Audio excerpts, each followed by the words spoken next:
You had a third point, which was about? Oh, let me recall. Then Let me put it this way. As we are discussing several forms associated with Shiva, several facets or forms, as you may like to call it,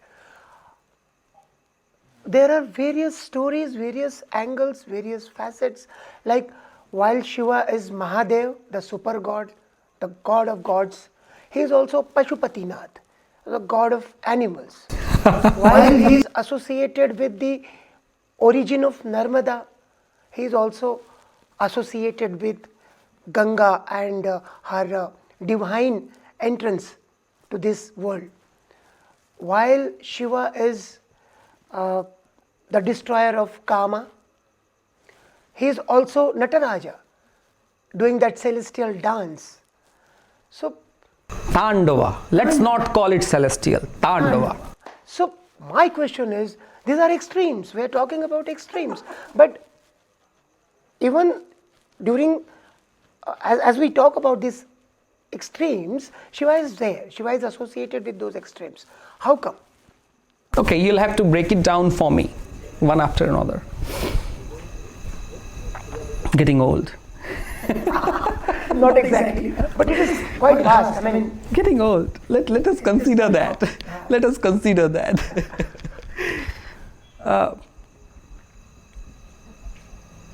You are very well said that Shiva has matched all the polarities, all the extremes. all the polarities that can exist. Yeah. And that's so beautiful. Yes. Mahadeva, The god of gods. god of gods.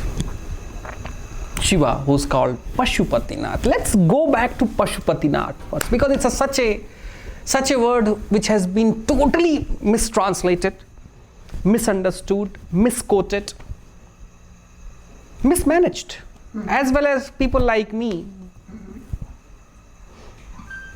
Since Nandi sits across us, and we have no idea why Shiva chose Nandi, and it was his choice.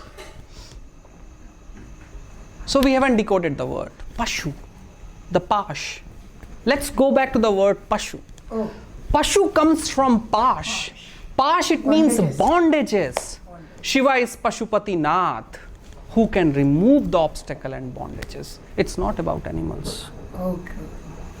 Okay.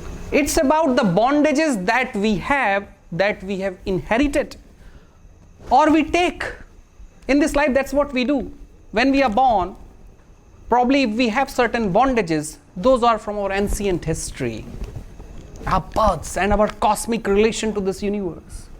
But then certain bondages which we have not inherited, we take, we create, we hold, we seek. And that's where the Shiva comes as a catalyst. This country says Pashupatinath, the one who is the Lord and who's the one who can remove the bondages from that Pash is the Pashupatinath. It has nothing to do with the animals. As far as our understanding of animals is, because we humans are so bloody creative that for us a dog is an animal, but we are super being. In our understanding, I wouldn't call it that it has anything to do with the animals, as long as we are calling ourselves much better than them. But if we all in this whole universe, including that tree and a small insect, if we all are equal in a certain sphere, then Shiva is the Lord of every one of us, because Shiva is the only catalyst this nation has thought who can remove us from the bondages. Because there is a very interesting story, and I'm just going to take one more minute. No, please go ahead. And then we finish with the Pashupatinath. We like to hear stories. That's good then. There is the second puja's time is going to be in next 30 minutes. So we'll wrap it up, but we'll come back. Whole night is there. Sure. And once a yogi called Brijeshwar asked Lord Shiva while he was meditating, and Shiva appeared in front of him. And Shiva says, ask your boon, what the hell you want? So he said, nothing. He said, I have come here, you have been praying for me for all these ages. Hell, tell me, what do you want? He said, nothing. Then again, asked, are you sure you want nothing? And he said, nothing. And Shiva disappeared. Now Shiva is nowhere to be seen. The yogi was transformed. And that yogi was called Kanadi. Oh. Kanadi. Because this was the only being who said that, no, I don't need anything. Mere your appearances and having your darshan. More than enough. More than enough. You are Natho ke Nath. You have removed my bondages. And that's when first time our history has called, and Kanadi has called, Pashupatinath. The one who removes us from the pashas, the bondages. Getting back to the sphere of, the two great characteristics, the character of Shiva. And I have to use this word, we cannot call in Hindi charitra, but that Shiva is the one who's with the story of Maya Narmada. And Shiva is the one who's with the story of Mother Ganga. And Narmada is called Shankari, the one who is from Shankar. That's the only one river in this country was called from Shankar. Daughter of Shankar. Daughter of Shankar. The one who took the form from Shiva, Sankari, from Shankar. And there is a Mother Ganga. Yeah. Narmada, who goes from all the way from here down, upward, goes somewhere there in Gujarat. Ganga all the way comes from hills and goes to Bay of Bengal. Two different sources, two different rivers, and two different great stories behind them. Anyway, today was the day when I was gonna officially speak about that. I'm gonna go on Narmada Ji's parikrama. Yeah, we heard about that. There's a lot of curiosity about it also. 8th of November, Oh, yes. I'll start my parikrama, and today on Shivaratri, I wanted to give a official invitation to Shivaji to be part of the whole. This year in 2022. 2022 from 8th of November. It's a huge preparation that will have to happen. I can imagine, yeah. But I'm gonna walk. I'm gonna do this Narmada parikrama, and we'll come later on that. But Narmada. Narmada was Narmada Maya was always very close to the sannyasis, the seekers of Shiva. At one time, a long time back,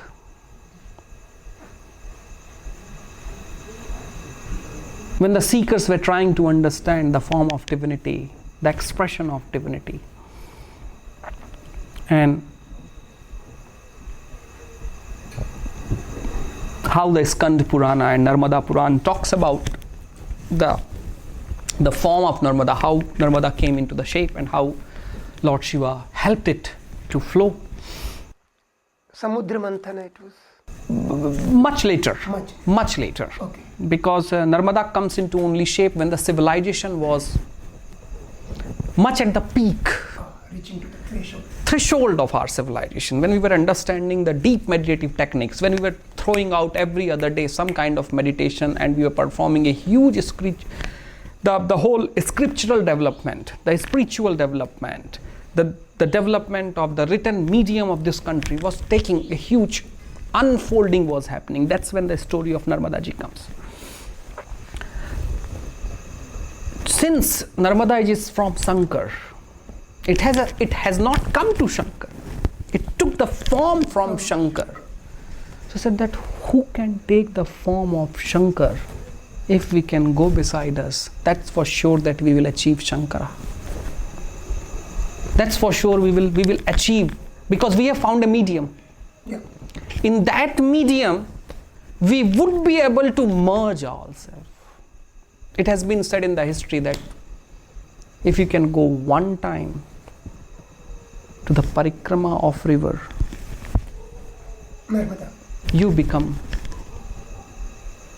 part of Shiva, because Narmada is Shankari. Ganga, who was helped. So we all know that story, that how Ganga came into being, and I don't have to go, that's a Wikipedia subject. But the philosophy that from those matted hair, Ganga comes. So this nation thought, oh wow, those matted hairs coming from the bhashmas of the smashan. So what shall we do? What shall we do? Well, this is the place where we will all achieve moksha if we again our body to it. If we again our body remain whatever we physical have. remains. Physical remains. This nation understood two context. You go around Narmada and you become part of Shiva. You go beside Ganga ji and you help yourself to become liberated. Help yourself become liberated. There's a huge difference between them. There is something you do when you are alive, and something is done when you are dead. Nation has given two forms that seek the divinity from any form. I wish that more and more people go to nearby Narmada, do the parikrama. It's very interesting that one story says that even Ganga Maiya comes to Narmada ji once in a year, so that these people are keep putting their bones and all sorts of things in me, and I become so heavy. Let me purify for one day. Oh. It's a very beautiful story. Very beautiful story. Whoever has thought about this story and crafted this story, it has a deep spiritual significance. That even Ganga ji wishes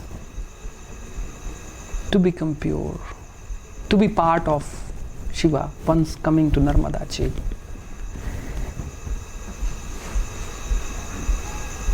Since I'm getting, there were many obviously. points. As I said, one point was that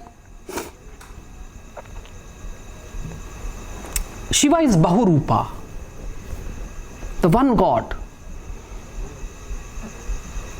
who's Bahurupa. And in each roop, each form, he tries to share something. Even with his Tandava. Tandava. It's a very beautiful word, Tandava. Tandava means something that it is from two words in Sanskrit. One is Tan and Dava. Dava, let's call it Dava. These two words have been very difficult for all the linguists, because they had no idea what the hell does it mean, because in Sanskrit you have nothing like that. Deciphering is very difficult. So people still call Tandava, and you will have Tanda or Srota, you will have everything, but what the hell Tandava is? This country said that Tandav, Tan and Dav. These two words mean, Tan, it means when you have extended yourself. There is nothing that limits us.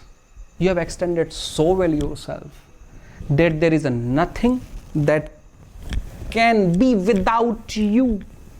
And that's what it says, that Shiva does the Tandava when he has to create. When he has to create when he has to create the meaning from something out of nothing, he does the Tandava. Then there is a whole Tandava shlokas, Tandava Tantra, Tandava Bhuti, Tandava Dhyan, Tandava Tratak. There is a whole thing about it. But Tandava is something when Shiva performs, or this country says when Shiva performs, there is a nothing that limits him. Okay. There is a nothing. Everything becomes part of him. That's why everything is taking shape. It is believed that Shivaratri was also one of those times when Shiva may have performed the Tandavas. Because this is the night when nothing is left, to whom he doesn't touch us, to whom it doesn't give the meaning, with whom he cannot take the form. In all of us, on this particular night, Shiva is doing one sorts of Tandava. There is one story, and Raman Maharshi was sitting on Shivaratri.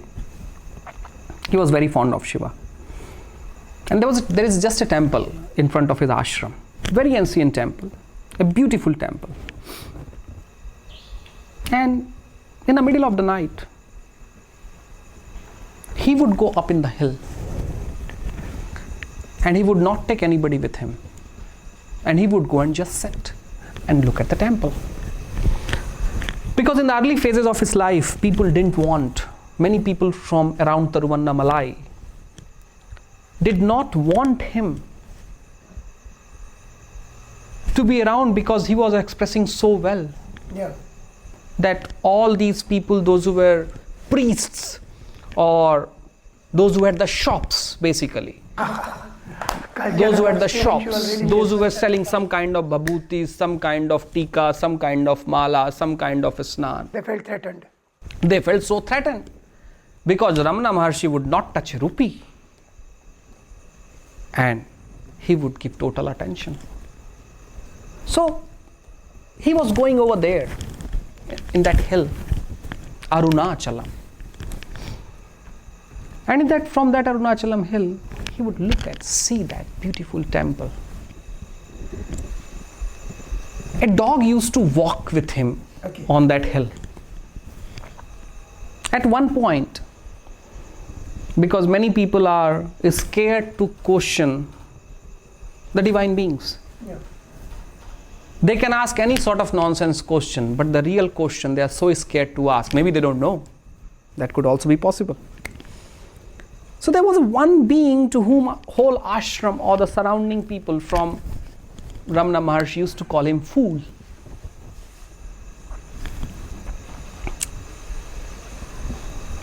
He goes behind Ramana Maharshi and said, "What the hell you are looking at there? Why don't you go to that particular temple and sit down there? Why the hell you have to look it from here?" He said, "Shiva's Tandava looks beautiful from here." Oh. So that man, Murugan, his name was Murugan, he said, "What the hell you are talking about? Shiva does Tandava there and you can see from here, so why the hell you don't see from your own ashram?" Logical question. Yeah, obviously. Ramana Maharshi says that while I am sitting in the ashram, he waits for me to do the Tandava. Oh, so sweet. Because I am sitting there talking with all of you. He said, when I am not total attentive, how the hell Shiva can start Tandava? So Murugan didn't believe him. He said, ha. Generally that's how we also. The great gurus, that's how we do. So Raman Maharshi smiles. Murugan comes down. But halfway through he says that, interesting. If this old poor guy can see Tandava from there, why the hell I shouldn't see this? He goes back again. Ramana Maharshi was still, Tandava is not happening there. Tandava is happening here. Oh. Tandava is happening here. And that's where Shiva is, who's looking at me. So that fool Murugan again says that, you are tricking me. You old man, you are tricking me. Just minutes back you have said, the Tandava is happening there. And I am looking at it. Now you are telling that Tandava is happening here and Shiva is looking at it. Which one is correct? He said, both of it. Because sometimes Tandava is happening there and I am looking at it. I am having the darshan of it. And sometimes Tandava is happening here and Shiva is looking at it. This is what Shiva is for this nation. This is what Shiva is about this nation. That we believe that Shiva is in us. Sometimes we look at him and sometimes he looks at us. This is why in Lingayat tradition, a very beautiful sampradaya, which came out of some social thingy, but there you are made Shiva. There is a daily ritual, there is a remembrance of it, that you have become part of Shiva, the Shivatva. You have a Shivalinga with you. Because in Lingayat tradition, you are made Shiva. That's why when they bury their dead, they bury it like a sadhak. Doesn't matter if you are a sannyasi or a householder. Everybody becomes a sadhak, everybody becomes a sannyasi. Because you have become part of Shiva. There is one more interesting thing about the Shiva and sadhana, Tandav.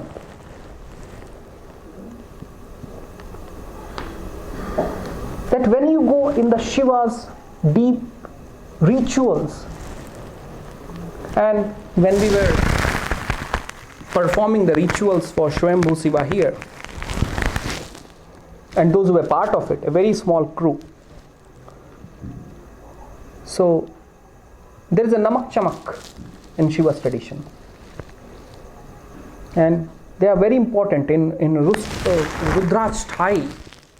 When you do Rudrabhishek, it's one of the very important things. When you perform Rudrabhishek, if you really go in the Rudrabhishek whole thing, you can only perform Shiva's Abhishek when you become Shiva. Whole Rudrashthai is about making you Shiva. Because how the hell you can do Abhishek of Shiva if you are not Shiva? Oh, great.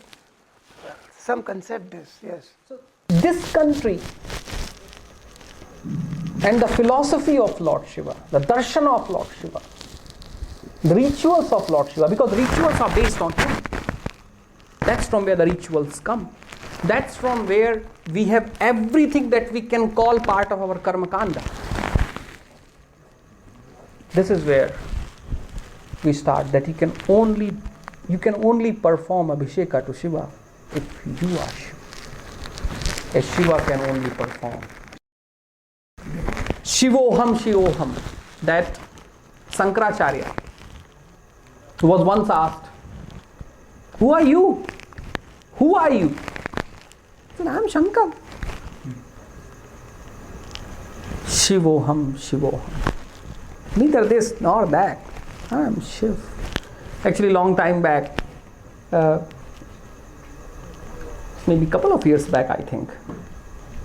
That's when I had given a music to this Shivoham, Shivoham. Maybe in the night, when the night extends and the mood becomes much deeper, maybe we'll have time when I'll sing for you.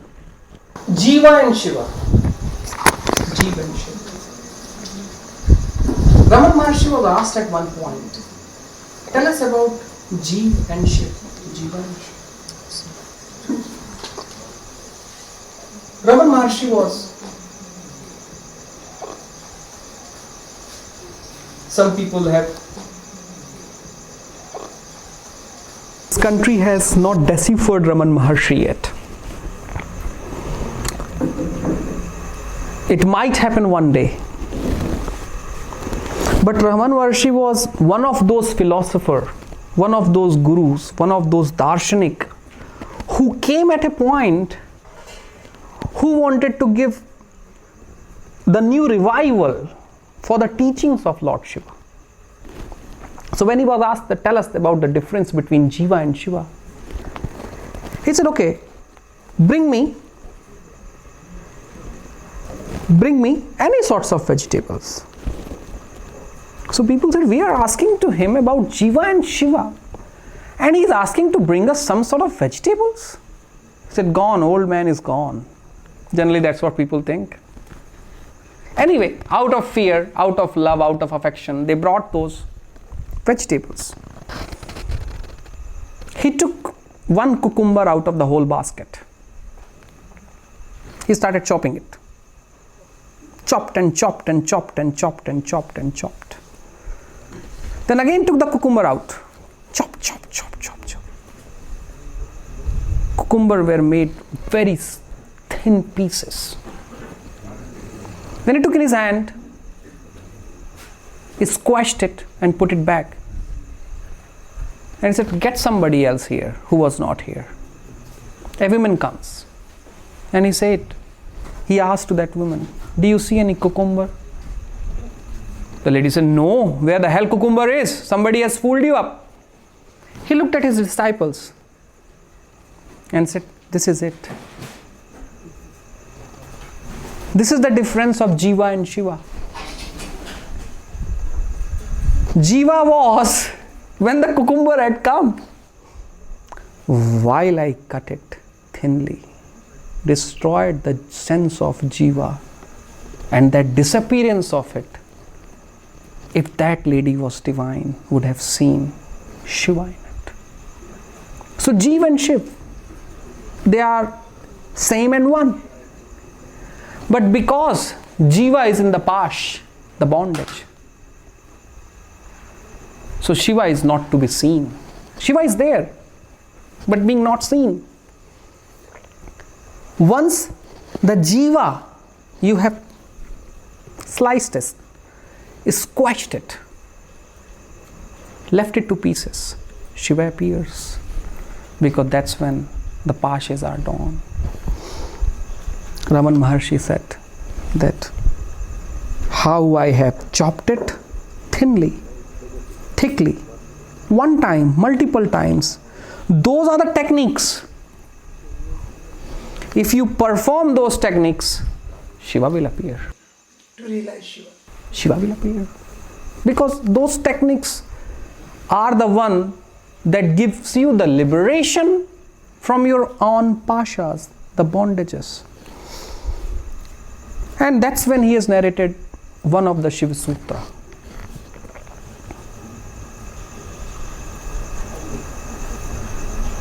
Chittam Atma Jnana. Consciousness. Chit. Once you realize that Chit, that's consciousness, you reach to your inner knowledge. In Shiva Sutra and in Shaivic tradition, in the Shiva Sampradaya, it has been said that nothing to achieve. There's nothing that you can achieve. There is nothing that you don't have. You only don't have that chitta, the consciousness of your inner being. The time you have, you are Shiva. There is nothing to achieve. There is only what you have got, you have to leave it over. At one point, I don't know if you have ever heard, Rajeshwara, the ancient king from Tamil Nadu, who made several temples of Tamil Nadu. One of them is famous Gangai Kondai Cholapuram.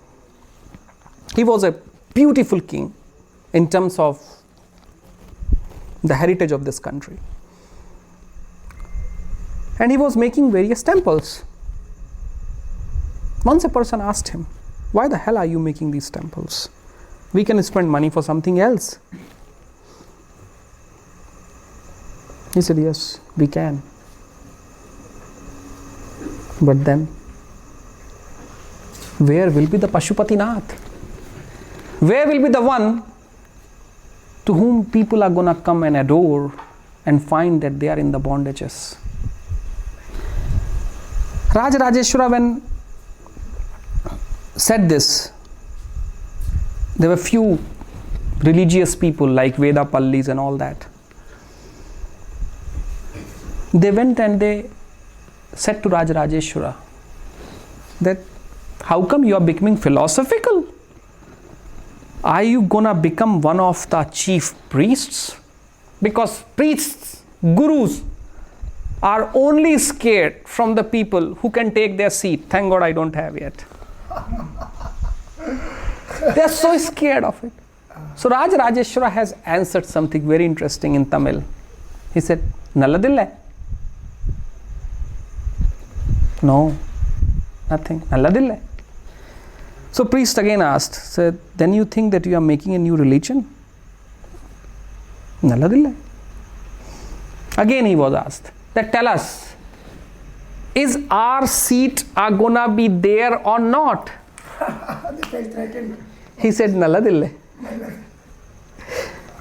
So priests became very upset. They said, hell with you, Rajarajeshwara. If there is gonna be no us, who the hell is gonna do the puja of Shiva? So he said, no one. Shiva doesn't require puja for himself. Shiva requires puja for you. Because while you do puja, while you do ritual, you become Shiva.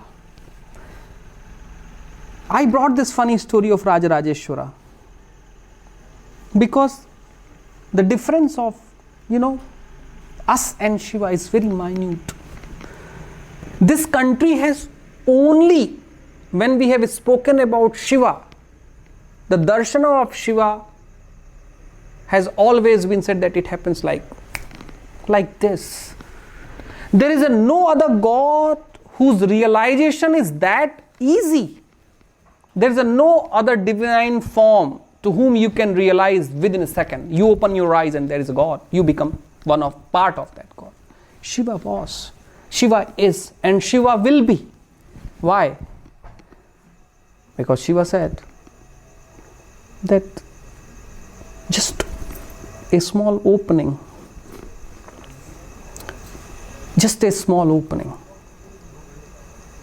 I am there.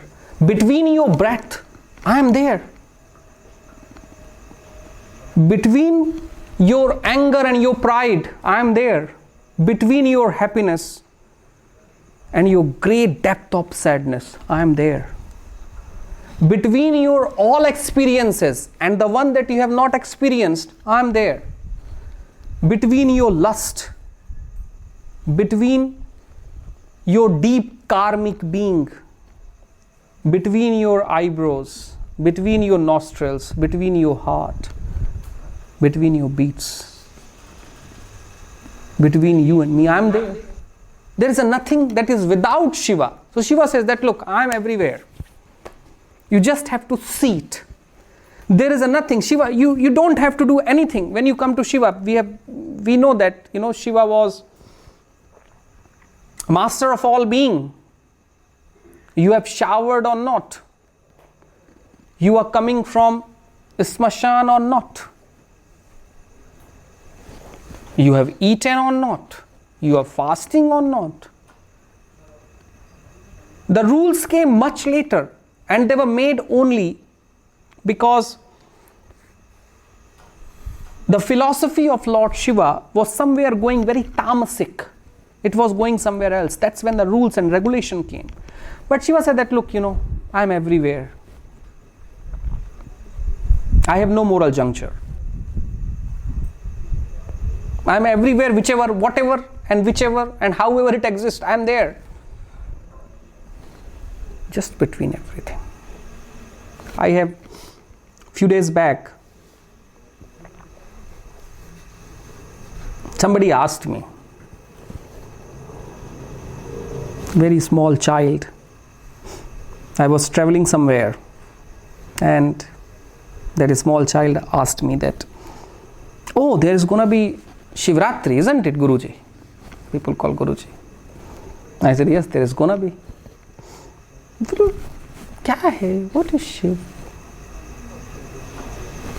Why? Everybody is awake at the night. That is small. The curiosity of that child. And while that child was speaking to me, Nothing came in that moment. And I said, अदृश्य है, बस सबके अंदर है, बस वही शिव शंकर है,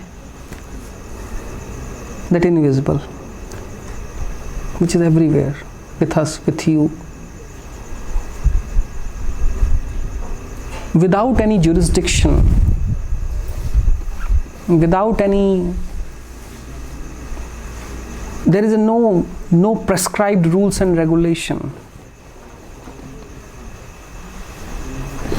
Jiv and Shiv. I have gone from somewhere to somewhere, but that's what Shiva is about. I'll end because there is a second puja we have to start. Yeah. We are gonna go in ritual, become Shiva.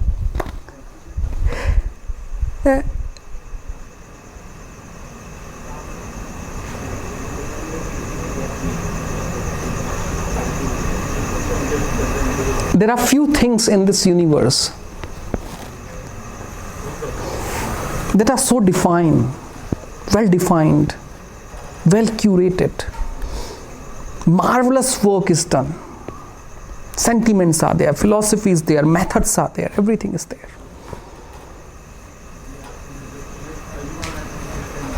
And that is Shiva. This is why earlier in India, in every village, you will find one temple of Shiva for sure. Yeah. If you had nothing to offer, you'll just go and put pani, water. Shiva is happy. Nothing is needed. Even if you have milk, you offer. If you don't have, that is also fine. Just few drops of water. Have you ever seen any divine being who's so plain and becomes so happy with the water? Yeah, that were also available next to the water, no? You don't have to buy anything. That's Shiva is. That is what Shiva is. That this nation's relative context. And I have a huge admiration for this country's history. And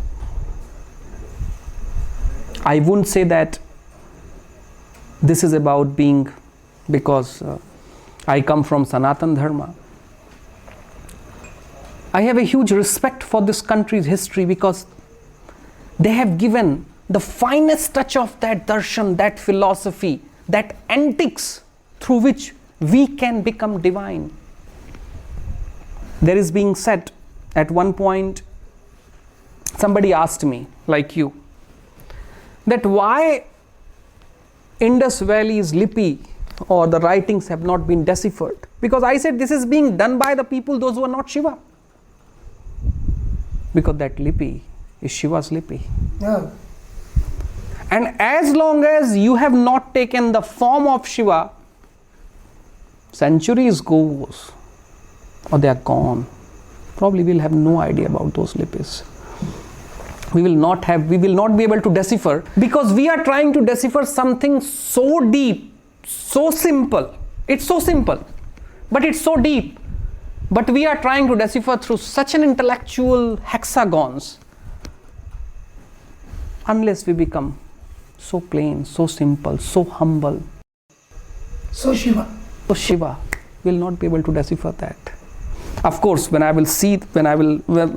people are going to hear this, they will say, again, and somebody from English elite has come and he started talking about Indus Valley and the civilization and bringing it to Lippy and Dippy.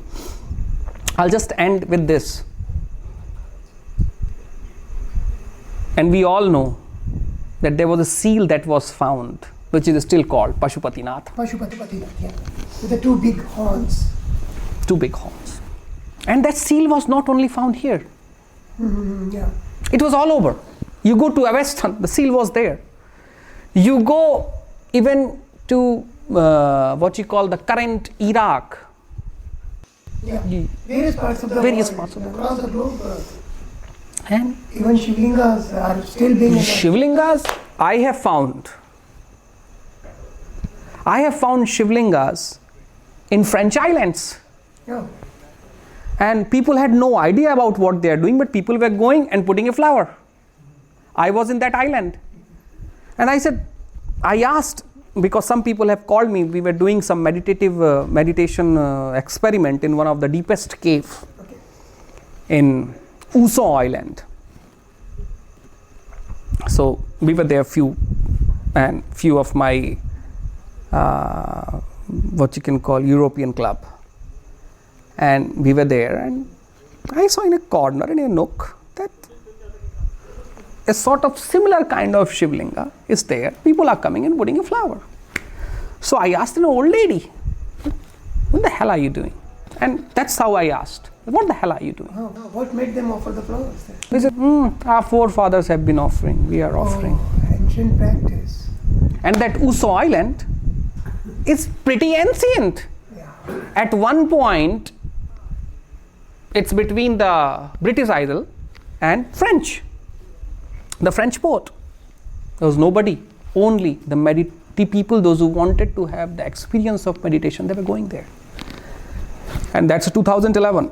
Last time I visited Uso in 2013, and Shivlinga was there, flowerings were asked. I took picture, I still have that. Sometime I share that with some English elite, those who do not believe in rituals and the practice. So Shiva is everywhere. And coming back to the question of Indus Valley, again, I must reiterate that as long as we don't become Shiva, we will not be able to decipher that language.